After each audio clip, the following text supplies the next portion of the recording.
Anything derogatory, madam. धन्यवाद सभापति महोदय।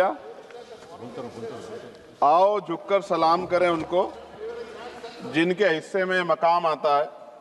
बहुत खुशनसीब होते हैं वो लोग जिनका लहू देश के काम आता है। मैं सबसे पहले ऑपरेशन सिंदूर में जो हमारे देश की सेना है उसने जो पराक्रम दिखाया, शौर्य दिखाया, उसके लिए उनको सैल्यूट करता हूं, जय भीम करता हूं। और पहलगाम हमले में जो निर्दोष हमारे नागरिक शहीद हुए या अन्य जो लोग उसके बाद सीज फायर के बाद जो शहीद हुए, उन सभी लोगों के लिए प्रार्थना करता हूं कि उनके परिवारों को कुदरत दुख सहने की शक्ति दे। महोदया, मेरे कुछ सवाल हैं सरकार से। क्या सरकार यह स्पष्ट कर सकती है कि आतंकियों को भारत क्षेत्र में प्रवेश और पहलगाम जैसे पर्यटन स्थल पर पहुंचने में किसने मदद की? क्या सुरक्षा एजेंसियों को इस हमले की पहले से कोई खुफिया इनपुट प्राप्त हुए थे? यदि हाँ, तो उन पर क्या कार्रवाई हुई? पहलगाम हमले में शहीद हुए नागरिकों और स्थानीय ड्राइवर माजिद खान के परिजनों को सरकार द्वारा क्या मुआवजा सहायता दिया गई? क्या सरकार पर्यटकों की सुरक्षा सुनिश्चित करने के लिए विशेष स्टैंडर्ड ऑपरेटिंग प्रोसीजर लागू कर रही है? क्या भारत सरकार ने अंतर्राष्ट्रीय मंचों पर यह मांग रखी है कि जब तक पाकिस्तान आतंकवाद पर कठोर कार्रवाई नहीं करता तब तक उसे किसी प्रकार की आर्थिक सहायता न दी जाए? ऑपरेशन सिंदूर के बाद जब पाकिस्तान ने जवाबी हमले किए और 21 भारतीय नागरिक शहीद हुए, यहां तक कि हमारे गुरुद्वारों को भी निशाना बनाया गया, तब सरकार ने सीज फायर की अनुमति क्यों दी? क्या यह भारत की कूटनीति कमजोर नहीं दर्शाता? सभापति महोदया, मुजफ्फरनगर में हमारे जिला सचिव हैं भाई कामिल, उनके परिवार के 2 बच्चे भी इस हमले में शहीद हुए थे। क्या सरकार ये मानती है कि टीआरएफ द्वारा इस हमले में खासतौर पर हिंदू पर्यटकों को निशाना बनाना भारत में सांप्रदायिक द्वेष को बढ़ावा देने का प्रयास था? यदि हाँ, तो इसे रोकने हेतु सरकार ने क्या रणनीति बनाई? सरकार उस मुस्लिम पोनी ऑपरेटर को क्या सम्मान देगी जिसने अपनी जान देकर तीर्थ यात्रियों की रक्षा की? क्या उसे शहीद घोषित किया जाएगा? पाकिस्तान को हाल ही में आईएमएफ द्वारा $2 अरब से अधिक की सहायता राशि दी गई है। क्या भारत ने औपचारिक रूप से आईएमएफ और अन्य वैश्विक संस्थाओं के समक्ष आपत्ति दर्ज कराई है? क्या सरकार ने जांचा है कि आईएमएफ या अन्य विदेशी मदद का कोई हिस्सा आतंकवादी गतिविधियों में उपयोग तो नहीं हो रहा है? क्या सरकार ये स्वीकार करती है कि पहलगाम हमले में खुफिया तंत्र पूरी तरह विफल रहा है? यदि हाँ, तो कौन जिम्मेदार है और उसके विरुद्ध क्या कार्रवाई होगी? क्या सरकार स्पष्ट कर सकती है इतने भारी सुरक्षा प्रबंधों के बावजूद टीआरएफ जैसे आतंकवादी संगठन के सदस्य भारत में प्रवेश कैसे कर जाते हैं? क्या सरकार ये बताएगी पहलगाम जैसे संवेदनशील क्षेत्र में सुरक्षा समीक्षा अंतिम बार कब की गई थी और उसमें क्या कमियां चिन्हित की गई थी? प्रधानमंत्री जी ने इस हमले के बाद पहलगाम का दौरा क्यों नहीं किया जबकि देश भर में भावनात्मक उबाल था? क्या सरकार ने शहीद हुए नागरिकों के परिजनों को आर्थिक मदद व स्थायी सहायता प्रदान की? यदि हाँ, तो उसका विवरण सदन में प्रस्तुत करें। महोदया, सरकार के लोग सेना के सम्मान की बात करते हैं। इस घटना के बाद सेना के जवान अमरनाथ यात्रा की ड्यूटी पर जा रहे थे, ऐसी रेल दी गई उनको जिसकी हालत बड़ी खराब थी। सेना के जवानों ने मना कर दिया कि हम इस रेल में नहीं बैठेंगे। 4 दिन बाद बदलनी पड़ी। और सरकार के नेताओं की भाषा देखिए, कर्नल सोफिया कुरैशी के बारे में किस तरह के शब्द यूज किए गए, इन पे भी हमें चिंता करनी चाहिए।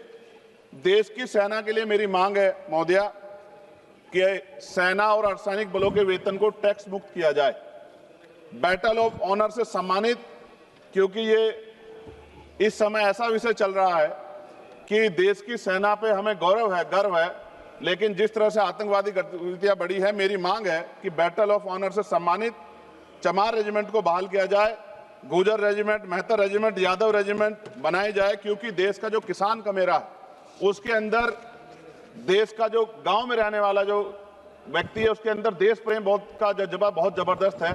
अगर इनको मौका मिलेगा तो शायद पाकिस्तान छोड़िए, चाइना की हिम्मत भी नहीं होगी कि हमारे देश की तरफ आंख उठा के देख ले। महोदया, बाबा साहब अंबेडकर कहते थे हम प्रथम और अंत्य भारतीय हैं। भारत की आन पे जब आंच आती है तो जिस तरह इस बार प्रदर्शन हुआ, एकजुट रहा देश, सारा विपक्ष हो पक्ष हो सब एकजुट रहे, ऐसे हमें एकजुट रहना चाहिए। अगर हम एकजुट रहेंगे तभी हम आतंकवादियों से लड़ पाएंगे। महोदया, 1965, 71, 1999 के युद्ध में किसी भी अरब देश ने पाकिस्तान का साथ नहीं दिया था, लेकिन आज एक एक भी अरब कंट्री हमारे फेवर में नहीं खड़ी। क्या हमें अपनी फॉरेन पॉलिसी पर नहीं सोचना चाहिए कि ऐसा क्या हो गया कि हमारी राजनीतिक जो भारतीय की लोकल राजनीति है, इसके चक्कर में क्या हमारी फॉरेन पॉलिसी या हमारे मित्रों को के मन में पीड़ा तो नहीं पहुंच रही है? पाकिस्तान ने कहा और आपने मान लिया, और आपने सीज फायर का आज रक्षा मंत्री जी को मैंने सुना, उन्होंने कहा भाई, उन्होंने कहा कि महाराज हाथ जोड़ते हैं, छोड़ो, उन्होंने कहा और आपने मान लिया। लेकिन फिर उसके बाद 10 तारीख को दोबारा से जो है ड्रोन उड़े और 15 लोग शहीद हुए, 43 लोग घायल हुए। हम अपने आम नागरिकों को क्यों, जबकि मान रहे हैं, मैंने रक्षा मंत्री जी को सुना, वो कह रहे हैं कि ऑपरेशन सिंदूर खत्म नहीं हुआ, ये रोका गया, इसका मतलब हमें खतरा है कि दोबारा भी हमला हो सकता है, पाकिस्तान अपनी हरकतों से बाज नहीं आ रहा। तो हम अपने आम नागरिकों को और सेना के जवानों के जीवन को खतरे में क्यों डाल रहे हैं भविष्य में? क्या हमें इसके पुख्ता और परमानेंट इंतजाम नहीं करने चाहिए? जैसे अगर सरकार को, मैंने कई बार सुना सरकार के लोग अखंड भारत की बात करते हैं, इससे अच्छा मौका आपको काम मिलता। पीओक्यू लेने के बाद हमारे उत्तर प्रदेश के मुख्यमंत्री बार बार कहते हैं कि चुनाव में कह रहे थे 6 महीने के बाद पीओक्यू इधर होगा, अगर सरकार बन की, जनता ने तो मौका दे दिया, कहां है पीओक्यू? क्यों नहीं लेके आए इस बार आप लोग? तो पहली सीढ़ी तो इस बार ही चढ़ गए थे। जिस तरह से मीडिया ने माहौल बनाया था मोदिया, तो ऐसा लगा कि अगर देश की सेना ने जो हिम्मत जुटाई थी, सरकार मदद करती, तो माननीय नरेंद्र मोदी जी पाकिस्तान के भी प्राइम मिनिस्टर होते इस बार, इसी बार, और फाइनेंस मिनिस्टर बैठी है हमारी, ये पाकिस्तान की फाइनेंस मिनिस्टर होती। इस तरह के हालात बने हुए थे और ऐसा मौका चूकना ही नहीं चाहिए था।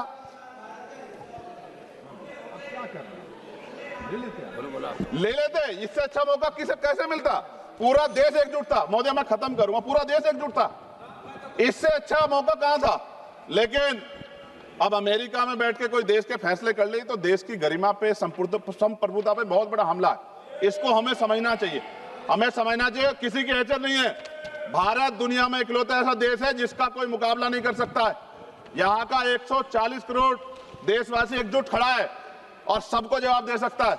मोदी, आज खत्म करते हुए कहूंगा, अमरनाथ की यात्रा आ रही है अगस्त के फर्स्ट वीक में, चल भी रही है, नहीं चल रही। अनुराग भाई, आपको बोलने का मौका नहीं दिया, आप ये नाराजगी मेरे ऊपर मत उतारो, आप लड़ो ना उनसे, आप लड़ो चेयर से, मुझे काहे को करना। खत्म हो रही है अमरनाथ की यात्रा, खत्म होने वाले, सुरक्षा के पुख्ता इंतजाम होने चाहिए और दोबारा ऐसी कोई घटना ना हो। लेकिन अंत में महोदय मैं कहूंगा, आम लोगों की जान भी गई, क्या सरकार ने उन परिवारों को मुआवजा दिया है?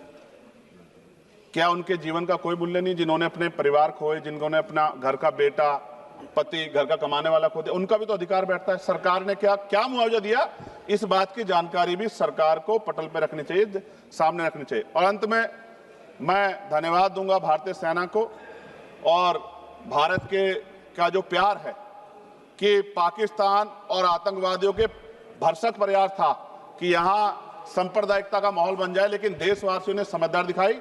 और कश्मीरियों को भी मैं बहुत धन्यवाद देता हूं कि उन्होंने कोशिश की कि किसी भी तरह से कश्मीर के ऊपर जो ये इतना बड़ा इल्जाम लगा है, ये इल्जाम में कश्मीरी शामिल ना हो और ऐसे आतंकवादियों पर सख्त कार्रवाई। पता लगा है कि महादेव, ऑपरेशन महादेव हुआ है और यही पता लगा कि वो तीनों आतंकवादी मारे गए। लेकिन मैंने अखबार में ये भी पढ़ा था कि वो जो मुख्य आरोपी था कुछ दिन पहले पाकिस्तान में था। कोई पिकनिक चल रही है कि उधर भी चले जाते, इधर भी आ जाते? क्या है बॉर्डर पे ऐसा?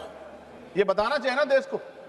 मैं आपका धन्यवाद करूंगा और भारत की महान सेना को मैं बधाई देता हूं, उनके लिए मंगल कामना करता हूं। जय भीम, जय भारत। महोदय धन्यवाद। माननीय सदस्य श्री एन के प्रेम।